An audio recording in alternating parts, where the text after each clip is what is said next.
passa uma, tá ok. Ok. Pode sair que eu vou colocar a outra tela e eu compartilho a sua, tá bom? Maravilha, maravilha. Então, vou share aqui a sua.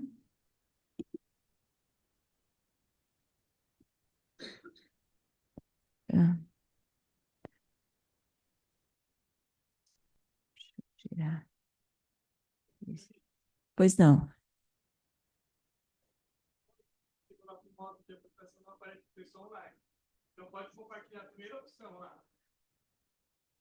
Como que é?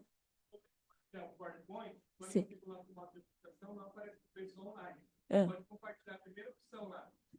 Ah, entendi. Peraí. Então eu saio, né? Pronto. Share.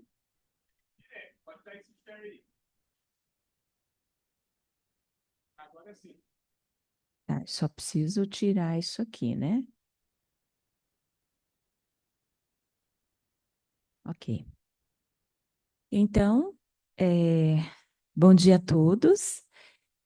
O nosso Intramuros hoje é de responsabilidade das professoras e eu vou chamar a professora Berenice, que convidou a nossa grande amiga Milena Teles para que a doutora Berenice possa introduzi-la.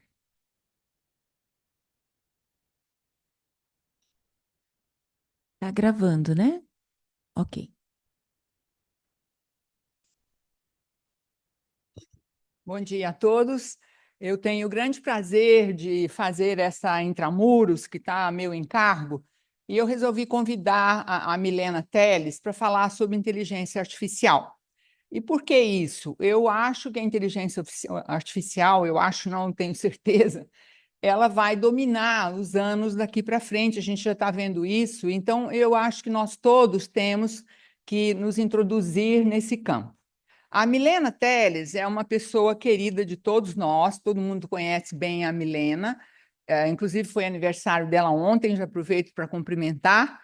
E a Milena foi pós-graduanda da Ana Cláudia, aqui na Faculdade de Medicina, e ela realmente é uma pessoa que tem múltipla capacidade, como vocês podem ver, né? Ela é endocrinologista, tem título de especialista, ela foi uma pessoa que desenvolveu o diabetes, a pesquisa molecular do diabetes monogênico aqui na unidade de diabetes, onde ela foi assistente, e atualmente ela faz isso em Fortaleza, onde ela está vinculada. Ela é professora de pós-graduação em medicina translacional, ela é médica pesquisadora endocrinologista aqui da USP, ainda orientando alunos como Augusto. Ela é médica coordenadora de endocrinologia do laboratório Emílio Ribas, né, em Fortaleza, um laboratório de alto nível, que comparado ao nosso aqui do HC, da qual eu me orgulho muito de ter conhecido e ter presenciado isso. E, além de tudo, a última aquisição dela é de ser mentora de organização pessoal e outras soft skills, que realmente têm ajudado muita gente a se organizar melhor e viver melhor e melhorar mais a vida das pessoas. Então, Milena, é com muito prazer que eu te convido para fazer a sua conferência Como a Inteligência Artificial pode ajudar o endocrinologista. Obrigada. Obrigada, professora Berenice, pelo convite, pelas palavras, pelos parabéns. Foi tudo bem ontem. E eu vou aqui já compartilhar minha tela para a gente já dar início, então, à nossa aula. Bom, vamos lá, deixa eu minimizar aqui. Então, pessoal, assim, eu acho que a Berenice já colocou muito bem, né? Esse assunto é um assunto que está muito em voga e eu acho que, com certeza, algum contato muitos de vocês já devem ter tido, a gente pode falar um pouco mais na discussão, mas para aquelas pessoas que não tiveram contato nenhum, o objetivo dessa apresentação é fazer essa introdução ao tema. Então, ah, o título já está bem claro como é que ela pode ajudar o endocrinologista em vários dos seus afazeres como médico, né, e como pessoa também. Então, eu dividi essa apresentação da seguinte forma: falar um pouquinho do que significa inteligência artificial e quais são os principais tipos de inteligência artificial, como é que ela ajuda o médico nas diferentes esferas? Tanto na assistência, desde o diagnóstico, segmento e tratamento, na parte da educação, ensino e pesquisa, desde a leitura de artigos até a preparação de aulas, e ainda na produtividade como um todo, para realmente ganhar tempo. Eu termino comentando sobre os cuidados na utilização e dos riscos que a gente tem, a gente precisa saber, e deixo vocês com algumas mensagens finais. Bom, eu tenho basicamente 3 objetivos. Eu gostaria muito que ao final dessa apresentação, todo mundo aqui tivesse noção de que realmente existem muitas vantagens do uso da inteligência artificial no nosso dia a dia. O segundo ponto é entender que existem esses riscos e saber quais são. E eu acho que o terceiro objetivo é que, pelo menos nas plataformas mais básicas, que são o ChatGPT, o Gemini, o Gemini, o Copilot, o Claude, que são bem parecidas entre si, que vocês tivessem condição já de mexer, de sair daqui pelo menos com a curiosidade de ir lá olhar e saber como que você consegue interagir. Vou também dar algumas outras dicas de ferramentas de IA que podem ajudar, mas pelo menos essas básicas para que a gente fique aí todo mundo na mesma página. Bom, então falando de inteligência artificial, esse conceito, esse nome, a nomenclatura, ela foi cunhada por esse pesquisador John McCarthy em 1956, numa conferência que ele deu em Dartmouth, e ele falava que nada mais seria do que a ciência e a engenharia de criar máquinas inteligentes.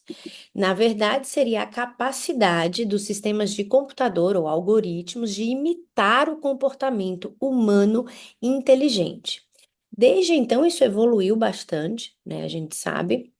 E existem, então, se a gente puder didaticamente dividir a inteligência artificial em tipos com base nas suas capacidades, eu diria que a gente teria 3 grandes grupos de inteligência artificial. Então, esse primeiro grupo é o que a gente tem até hoje, os outros ainda são teóricos. Então, o primeiro, ele é chamado de inteligência artificial estreita, ou Narrow AI.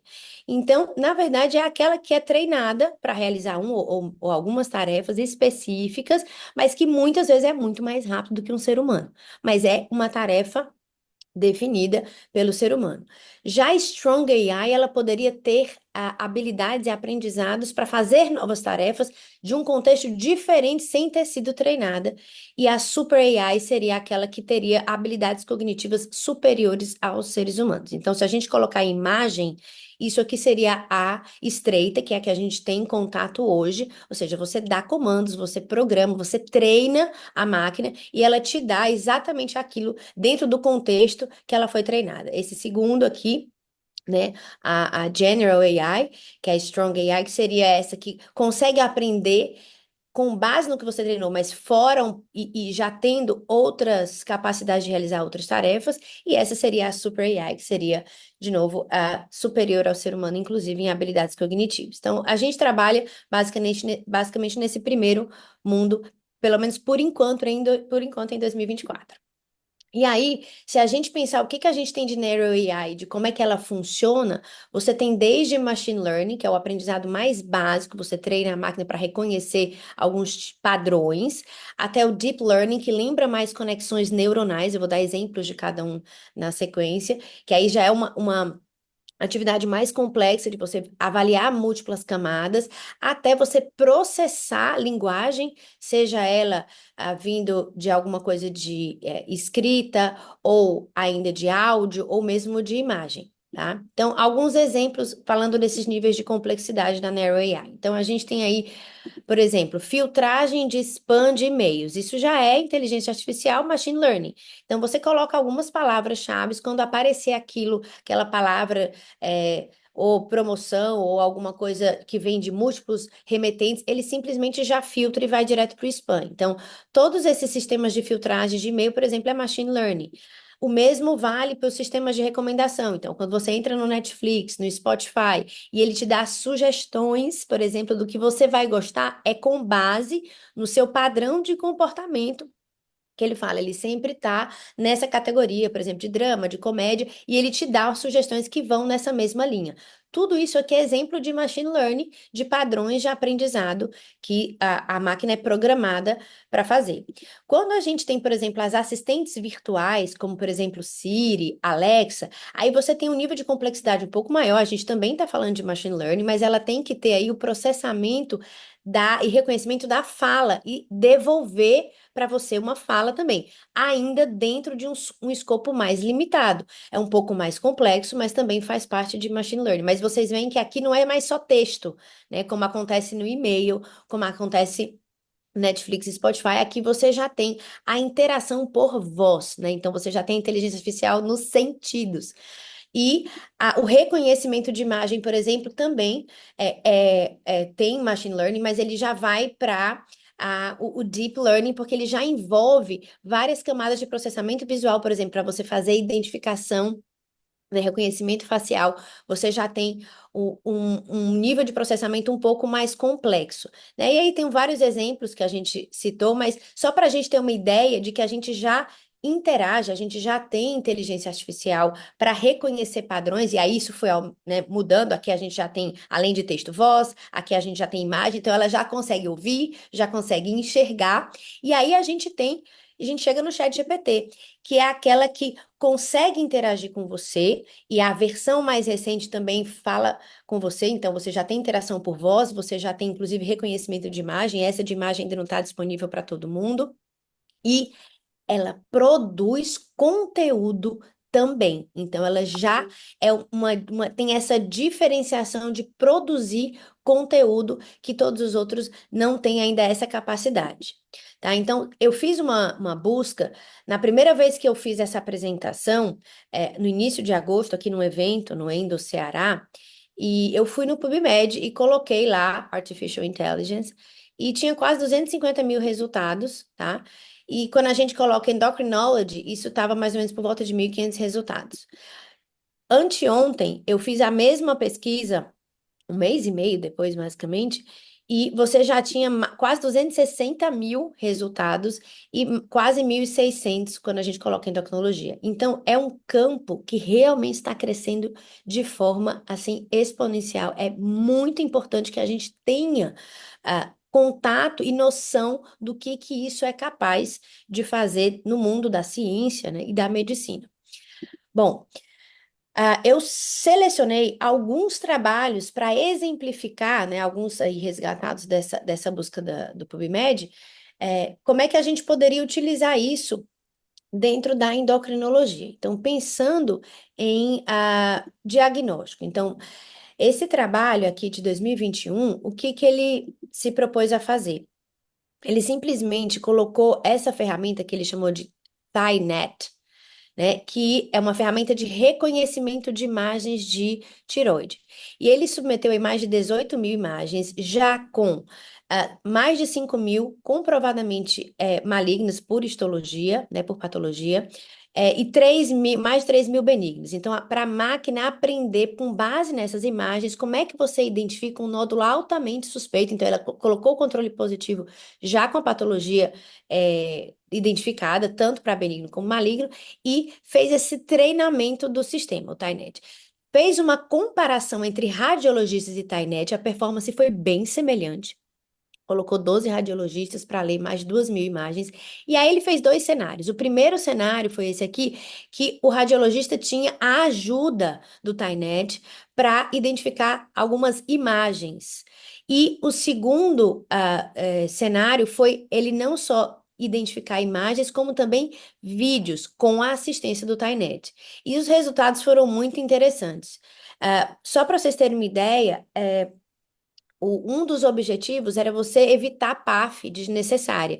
E houve uma redução de quase 62% para 35% das PAFs. Então, você tem aquela sensação de não vai precisar, que esse nódulo tem muito mais para benigno, então você evita PAF sem a necessidade. E a perda de nódulos malignos caiu aí de quase 19% para 17%. Ou seja, a máquina conseguiu enxergar melhor, ajudou o médico.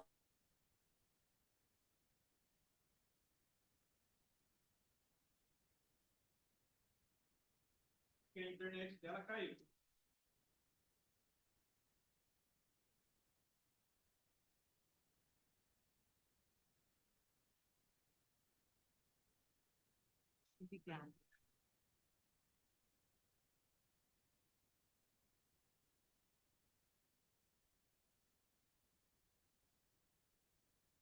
É a... Oi, desculpa. Alguém tá... Deixa eu ver aqui. Tá... Milena, eu acho que a Oi. internet caiu. Não, eu tô te ouvindo bem. É, mas você ficou um período sem falar. Nossa, eu não parei de Volta o falar nesse slide. momento. Volto? Tá, Volta. peraí.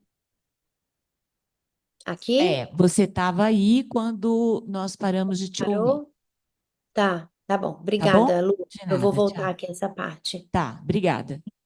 Então, para iniciar então essa exemplificação de trabalhos onde a inteligência artificial foi capaz de ajudar na área da endocrinologia, esse trabalho de 2021, ele fez então um treinamento com mais de 18 mil imagens de ah, tiroide, então de imagens de ultrassom de tiroide, e ele tinha dentro dessas imagens mais de 5 mil malignas e 3 mil benignas já comprovada do ponto de vista patológico.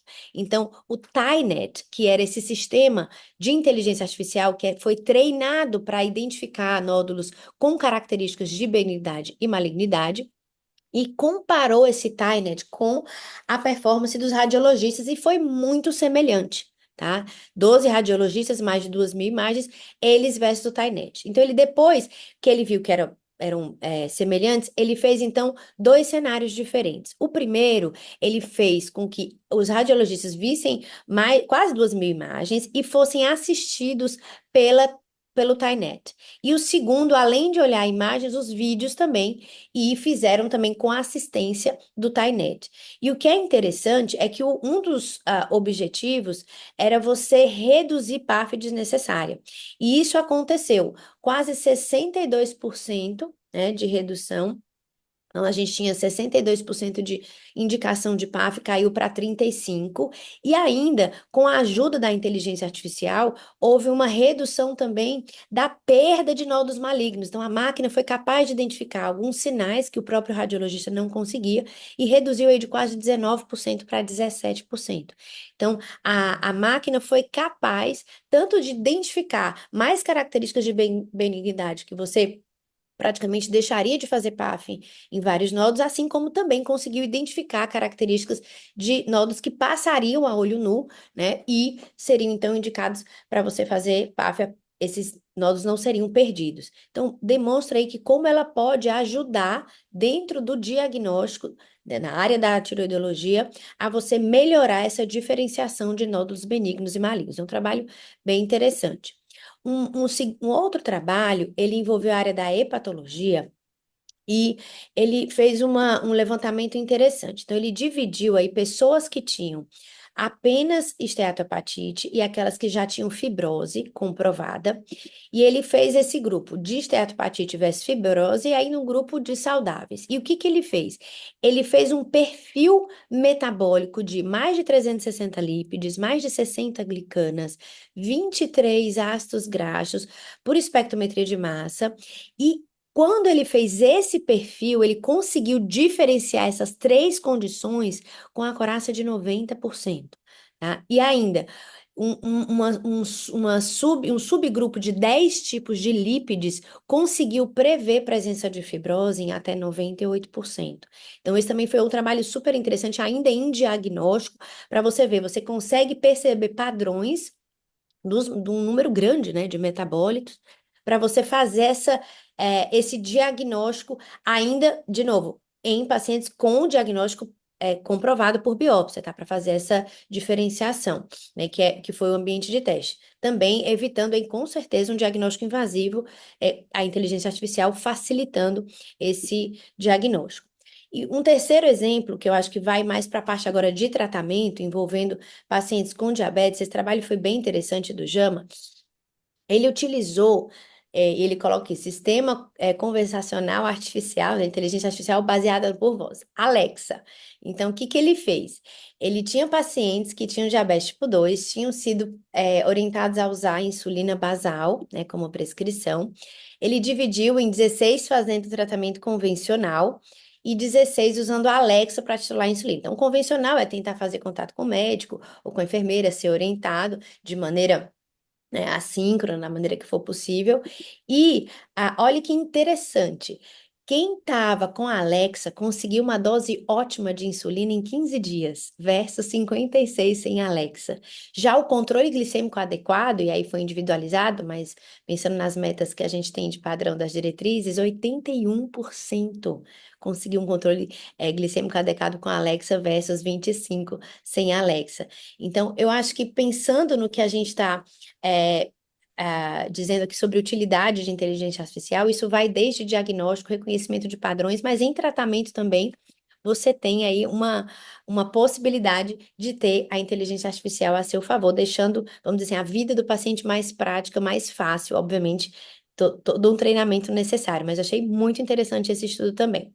Então, se a gente parar para pensar em medicina, tudo aquilo que tem padrão poderia ter como a alternativa, opção, o uso da inteligência artificial. Então, se eu coloco aqui para vocês, olha, essa sequência, vai, 2, 4, 6, 8, 10, você vai adivinhar o que vem aqui depois. Não é muito complicado quando o padrão, né? A gente vai reconhecer padrão simples.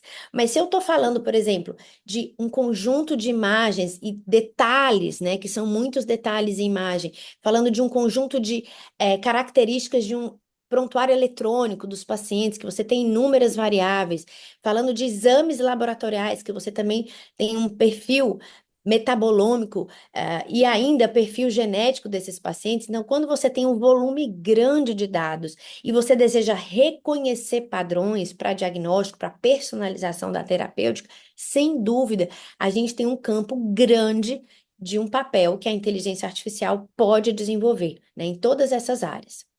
Bom, então falando um pouquinho mais agora do nosso dia a dia. Eu comentei muito dos estudos e eu acho que isso em breve vai ser parte do dia a dia de de várias grandes instituições em relação aos padrões aí que eu comentei, né, da parte diagnóstica e terapêutica dos pacientes e de segmento. Agora, indo para a parte de chat GPT, né? O que que significa e como que ele pode nos ajudar no dia a dia? Então, o chat GPT, ele significa Generative, né? O GPT, Pre-trained Transformer. Então, o nome é um transformador pré-treinado generativo, ou seja, você tem um chat, que é uma conversa, que faz, então, uma geração do conteúdo que você pede para ele, né? Você dá uma solicitação. E o Chat GPT, na verdade, ele foi o primeiro dos muitos que surgiram depois dele. Então, em 2020, a empresa criadora é a OpenAI. Então, ele faz desde conversas, cria conteúdo, ele tem mais de 50 idiomas, ele tem a versão paga, todos eles têm. A última atualização de dados para a versão não paga é abril de 2023. Na versão paga, hoje você tem real time, como a maioria dos outros. Então, a gente tem de outras empresas, né, da Microsoft, o Copilot, o Gemini, o Gemini do Google, que antes era o Bard, agora é o Gemini, foi de 2023. Eles têm basicamente as mesmas funções de você conversar, dar algum tipo de questionamento ou de solicitação e ele fazer isso para você. Essa outra que é mais recente, o Claude, eu dei uma comparada do Claude com o ChatGPT. Todos eles têm vantagens e desvantagens, detalhes, mas no geral eles têm uma funcionalidade muito parecida, tá? Tanto que eu vou focar no ChatGPT, que é o que eu mais utilizo no meu dia a dia, mas muito do que eu vou falar para o ChatGPT pode ser extrapolado para os outros, vai, de uma forma geral. Bom, qual que é a mentalidade e quais são os princípios para você usar o ChatGPT? Então, vamos lá. Eu colocaria basicamente duas situações. A primeira é que você poderia ter sempre perto de você o gênio da lâmpada, quando são assuntos que você não domina de jeito nenhum e você quer, por exemplo, ter alguma noção. Vou dar um exemplo aqui prático. Sei lá, você quer contestar uma multa de trânsito, você não tem ideia de como redigir um parágrafo, um documento simples para você submeter e fazer isso, e você gostaria de algum tipo de ajuda. Ou você quer, por exemplo, olha, eu vou querer redigir aqui um contrato bem simples para fazer para minha secretária CLT. Você poderia gerar um modelo, ou seja, áreas que eu não domino de jeito nenhum. Claro que depois você vai precisar passar para alguém, dar uma verificada, mas pelo menos para você ter noção. Ou mesmo o contrário, você recebeu esse contrato, esse documento, e pede para ele gerar para você ter uma ideia de comparação, o que está faltando ou não. Ou seja, áreas que você não domina, você poderia ter uma noção para ele te dar, pelo menos te localizar, simplifique, explique para mim o que eu preciso me preocupar caso eu receba esse tipo de contrato, coisas do tipo. Já uma outra maneira é como se fosse o estudante de medicina que está lá no ambulatório aprendendo e que você tem muito trabalho, entre aspas, um pouco mais volumoso, trabalho braçal. Ele faz o atendimento inicial e preenche os formulários e preenche tudo e depois vai discutir o caso com você, né? Então seria uma coisa que você realmente domina, consegue fazer, mas que alguém um pouco mais júnior pode fazer para você e você faz depois dá aquela avaliada. Então, qualquer coisa relacionada à própria área da endocrinologia, à área da medicina, que você quer alguma coisa mais completa, você gostaria só de que isso fosse gerado e você vai dar seu aval, mas como expert que você entende do assunto, tá? Bom, em relação a princípios para uso, eu acho que a parte mais importante é quando você vai fornecer o prompt ou a instrução para a inteligência artificial. Então, quando você fornece a instrução, você tem que deixar claro alguns pontos. Qual é o contexto? Deixar claro que dados você quer que ela analise, que ela faça, e aí sim dar o comando. Então, esse racional, ele é muito importante porque muitas vezes a interação ela fica superficial, ela não fica tão completa por falta de todos esses elementos. Então, quando eu falo de dar o contexto, então você pode simplesmente falar: olha, você é um médico endocrinologista que tem 20 anos de formado e você vai falar sobre as novidades. Vou dar um exemplo aqui prático. Não foi o que eu usei, mas poderia ter sido. Você vai falar sobre novidades de inteligência artificial para colegas médicos numa reunião clínica. Ou seja, vocês viram que eu dei um contexto completo. Você é um expert com tantos anos, tal. O- os meus, ah, os meus colegas são endocrinologistas com algum grau de iniciação em inteligência artificial, não muito. Acabei, dei o contexto, né, supondo que foi isso.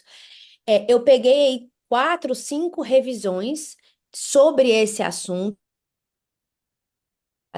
Aqui estão 5 revisões sobre o tema, conteúdos importantes. Utilize este conteúdo, aí eu estou fornecendo os dados, aí o comando, utilize este conteúdo para gerar pelo menos 10 aspectos muito importantes que eu preciso falar durante a minha apresentação. Daí ele te listou 10 aspectos da sua apresentação. Então, vocês viram que quando eu fiz o pedido, quando eu dei a instrução, eu tive que dar o contexto, ele se restringiu aos os papers que eu quis, mas eu poderia não ter feito isso. E aí ele vai buscar na internet de fontes outras, isso tem que ter um cuidado, porque na versão paga agora, na gratuita também, você pode fornecer o PDF, mas na paga você tem uma quantidade maior que você pode fazer de upload, então você fornece o conteúdo que você sabe que é confiável e depois pede para ele analisar e gerar para você alguma coisa palatável. E daí você pode mexer várias vezes, você repete esse comando. Então você pode falar: olha, eu queria desses 10 pontos, eu gostei desse. Elabore mais e detalhe com base ainda nos PDFs que eu te dei. Então, essa é a parte mais crucial, gente. Se isso ficar claro, eu acho que quase tudo que a gente tem de positivo vem disso aí, de deixar isso muito claro. Então, alguns exemplos em atendimento. Então, quando a gente está na consulta da endocrinologia, a gente pode pedir, por exemplo, sugestão de cardápio personalizado. E, de novo, importantíssimo a gente não fornecer nenhum dado sensível. São sempre perguntas genéricas, né? Isso é importante. Não existe nada ainda. Isso em breve deve acontecer de regulamentação. Então, nenhum dado sensível, dado de paciente, dado de prontuário, nada disso deve ser compartilhado com nenhuma inteligência artificial, a não ser que seja uma coisa dedicada, que são poucos, de prontuário eletrônico, área médica, só para fazer isso, que tenha a lei do LGPD bem direitinho. Fora isso, gente, é só genérico. Então, sugestão de cardápio personalizado. Prompt importante. Por favor, gere um cardápio de até 1.200 calorias para uma pessoa, dando um exemplo, para uma pessoa vegana que tem restrições em relação a, sei lá, crustáceos, que tem alergia, divididos em tantas calorias por refeição, com mínimo de fibras de tanto. Então, se você quiser facilitar, você ainda coloca um guia nutricional, uma referência de como deve ser um cardápio. Você pode botar um PDF e pedir para ele te dar esse cardápio personalizado. Então, as possibilidades são inúmeras. Isso vale também para sugestão de plano de atividade física, tá? Isso vale, por exemplo, sugestão de exames de check-up. Você, de novo, sempre é importante fazer o prompt. Então, exame de check-up, você pode falar assim, olha, esse aqui é o e-book que o Einstein faz de check-up a partir de cada idade. A partir desse check-up que você tem, e aí é sempre um documento que você tem que é confiável, e você diz, gere me diga, um paciente de 53 anos que tem tabagismo prévio, que tem isso, quais seriam os exames importantes para eu não esquecer nenhum? Use apenas como referência esse PDF. Então, vocês entendem que existe uma quantidade grande de informação que ele pode gerar, e sempre que ele gera, você pode dizer, tem mais algum que eu posso fazer? O que que você sugere, por exemplo, se o paciente não tem condição de fazer que alternativa de exame? Então, você pode ir conversando com ele. Então, pensando em atendimento da endócrino, acho que são três possibilidades. Lembrar, claro, gente, a gente não é nutri, a gente não é profissional da educação física. Então, lembrar sempre, se você tem um profissional que pode fazer isso, é uma sugestão para o paciente e, eventualmente, é interessante que você tenha uma equipe multidisciplinar. Mas, de novo, já adianta, pelo menos para o paciente ter uma noção, se a gente tiver curadoria para olhar isso aí e dar um guia. Então, ainda outras ferramentas de atendimento. Eu comecei a olhar isso aqui, tem bem recente, é uma ferramenta chamada Voa Health, e qual que é a proposta? Ele declara-se que ele segue as leis LGPD, ele já é utilizado aqui no Brasil, e ele sugere que você possa colocar o modelo de anamnese. Eu coloquei endócrino, mas tem anamnese geral e tem outras especialidades. Você sugere, você avisa o paciente que vai gravar a consulta para que faça a transcrição para o seu prontuário eletrônico. Logo depois, todos os áudios são apagados, né? Isso está bem escrito na hora que você se inscreve. Se você, por exemplo, já gravou essa consulta, tem só o áudio, você pode fazer o upload. E o que é interessante é que depois que você fornece o áudio, do jeito que a consulta foi feita, ele já deixa tudo isso aqui, tá? Então, de novo, não tem nenhum dado do paciente, tá? Você fala, paciente, tantos anos, essa idade, e aí você pode, inclusive, o ideal é que você comece isso depois de já ter feito toda a identificação, porque não é interessante que você deixe identificação de nenhum paciente. Por enquanto, eu não estou fazendo ao vivo, tá? Com o paciente. Eu prefiro, enquanto eu converso com o paciente, eu faço um rascunho da consulta, tá? Um rascunho, as anotações, muitas vezes a mão mesmo. Depois, logo depois, eu mesmo dito as minhas anotações. Então, um paciente de tantos anos que veio aqui com suspeita de diabetes desde os 3 meses de idade, aconteceu isso, eu mesmo falo. Enquanto eu falo, ele mesmo já divide. De acordo com o que eu falei, eu não preciso dizer exame físico, medicações e uso. Eu falo do jeito que eu escrevi, anotações, a medicação que ele usa, ao exame ele estava assim, as minhas hipóteses são essas, ele já divide e a tua anamnese fica pronta. Achei bem interessante. Como eu disse, eu ainda não fiz direto confrontando o paciente de gravar, que eu acho que ainda a gente tá cedo, pelo menos onde e como eu atendo, mas eu já reli logo depois das minhas consultas, e isso aqui gera uma anamnese bem bonitinha para você colocar no seu prontuário eletrônico. Outras possibilidades ainda com o ChatGPT, indo para a parte de educação, ensino e pesquisa. Tá? Resumo e interpretação de textos. Você pode colocar o PDF de algum artigo e falar, olha, fale para mim quais são os pontos mais importantes, os prós e contras de você fazer isso com esse tipo de trabalho. Você conversa com ele sobre o paper que você colocar. Ele pode, inclusive, gerar questões e tabelas, flashcards. Gere uma tabela comparativa sobre prós e contras desse tipo de insulina no paciente que tem aí nesse trabalho. Então, você pode gerar perguntas.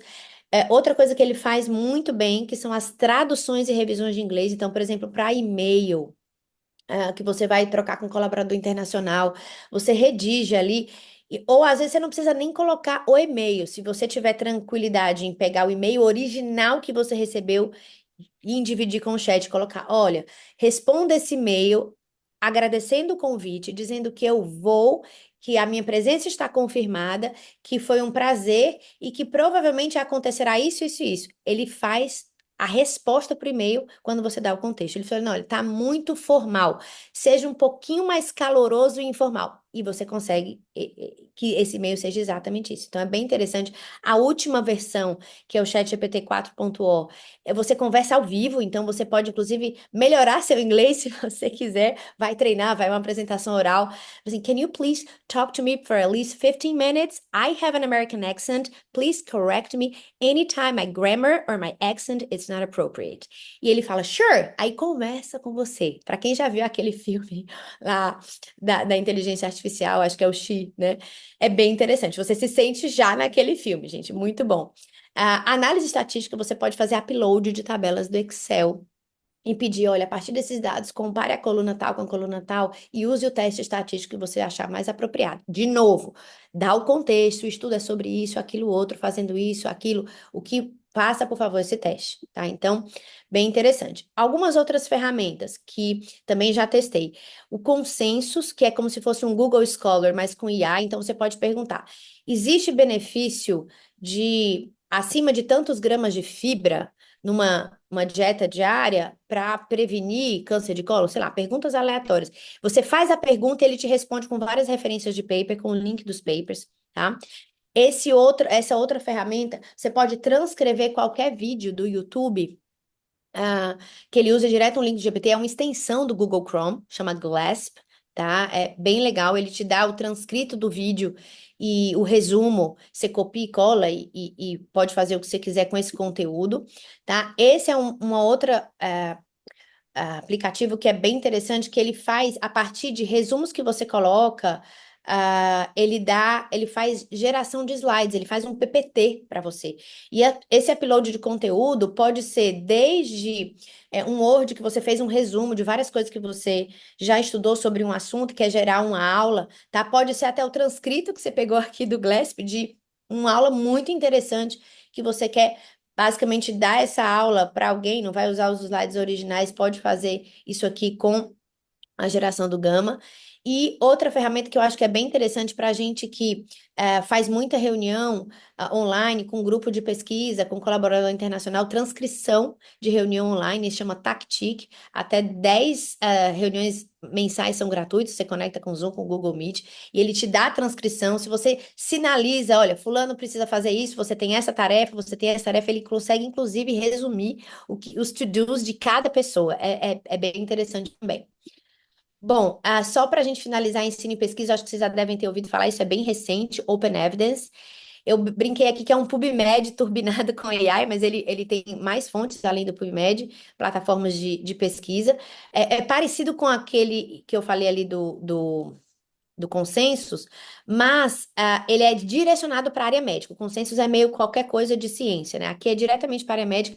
Você pergunta, pode inclusive perguntar em português. Você pergunta de novo, pode checar se já foram feitos estudos comparando isso com aquilo dentro da endócrino. E ele fala, sim, já tem vários estudos publicados a esse respeito. Ele te dá um resumo. O primeiro foi esse, o mais importante é esse. Logo depois ele te dá as referências e embaixo das referências ele coloca perguntas que você talvez gostaria de fazer depois dessas. E aí te dá, então, a interação via perguntas. É interessante porque esse aqui está disponível em português, é bem user-friendly.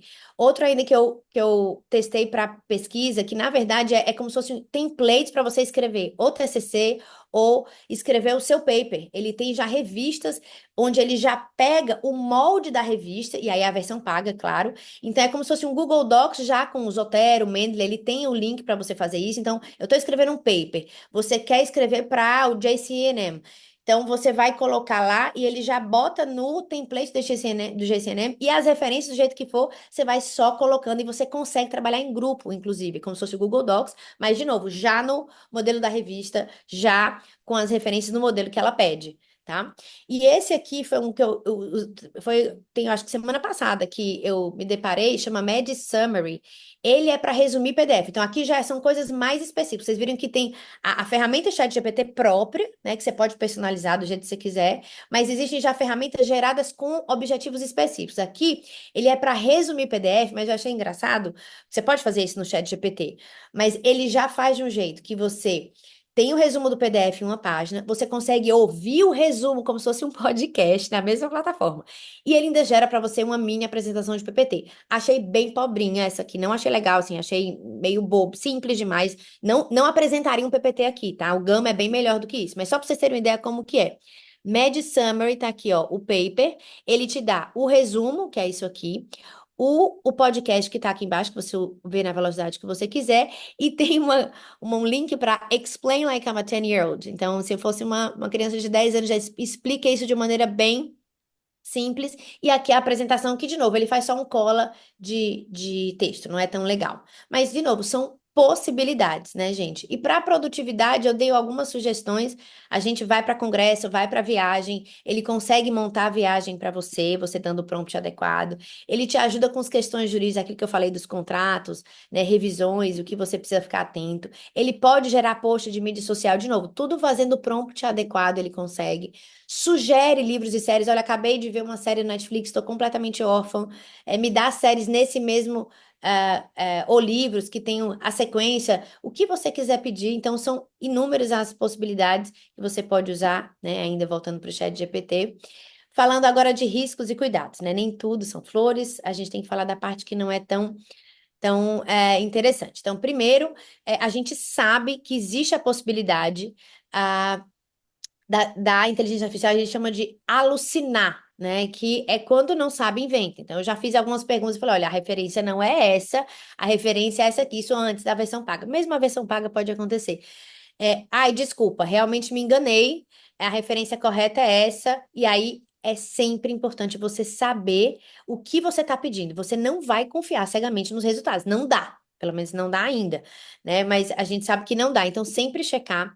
Existem problemas de erro. Então, o sistema, quando faz reconhecimento facial, pessoas muito parecidas, isso vai ter problema, né? Você tem, mesmo no celular de irmãos, você sabe, pessoas parecidas, você pode desbloquear o celular do irmão, isso já, né, acontece, então, isso é uma possibilidade. Existem avatares, sem quem quiser mais informações, eu tenho links interessantes que eu posso compartilhar. Tem um link de um vídeo de que um cara criou um avatar igualzinho a ele, conversando com ele, você não consegue dizer quem é quem. Então, isso dá margem para fake news, né, para uso de identidade de maneira irregular. Então, esses são problemas que a gente vai ter que lidar muito em breve. Então, de novo, segurança da informação, a gente não compartilha nenhum dado sensível, nenhum dado que eu não tenho autorização. Tudo que for muito pessoal não é para ser compartilhado com inteligência artificial. E dentro da nossa realidade, né, de medicina, com certeza a gente vai começar a lidar com excesso de diagnóstico. Então, na hora que eu vejo uma imagem para detectar uma alteração no tecido tiroidiano, no tecido mamário, uma coisa muito discreta para o olho humano ver, eu vou ter isso, a máquina vai conseguir ver muito melhor. E a gente vai começar a ter mais diagnóstico de coisas que, inclusive, a gente nem vai saber de como lidar ainda, né? E isso também são riscos e da consequência de você utilizar.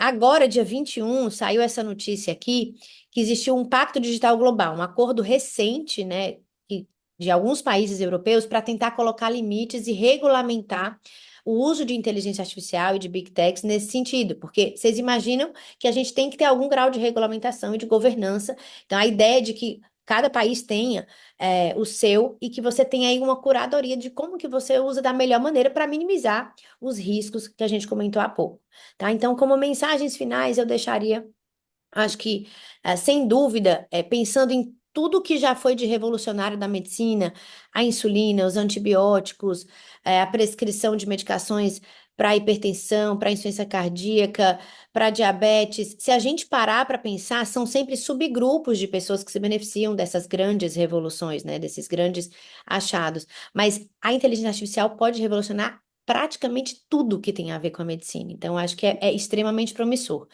E eu diria que essa mensagem resume bem o que eu imagino sobre esse tema. A vida é muito curta, né, para lutar contra as forças da mudança. Você pode até não querer saber da mudança, mas você não vai conseguir ignorar as consequências dessa mudança, tá? Eu deixo aqui meus contatos, estou à disposição. Obrigada pela atenção de todos.